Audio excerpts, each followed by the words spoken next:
So the next week we play Wake Forest, and Yep. yes, Wake Forest win total is set at 4.5 wins. I was surprised to see that. That's low. However, you played Notre Dame the week after. SMU last season was horrendous in weeks before big marquee matchups. And they're going to be coming off of what I think could be an emotional win over Virginia Tech, a big time home win. I think that one will probably be homecoming because Wake Forest will be senior day.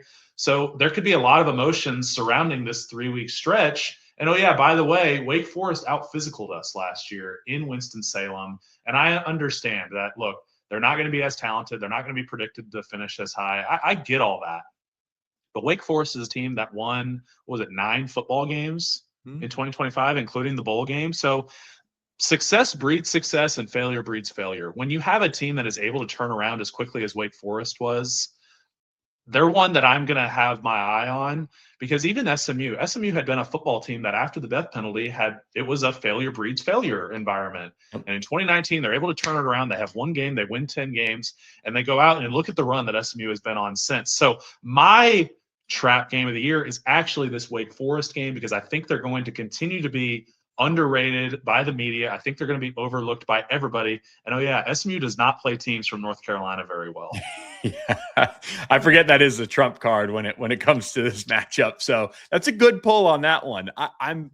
The good thing, I think, at least on paper going into that one, is I don't see them having the same defensive success and mindset as they were able to have. I mean, they lost their top defensive tackle, Matim Igorogbu, to Texas Tech.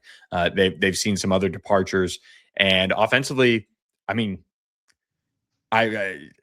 if SMU plays as badly as they did last year, I mean, But to your point, though, I get it. That could be a game that it's going to have SMU fans kind of wiggling in their seats again because you do have a really good coaching staff over there, and that's the thing that I think is hard to kind of balance between looking at these games and saying, okay, where do you see SMU, having a really strong showing, or where do you see SMU slipping up, or where do you see it being a battle?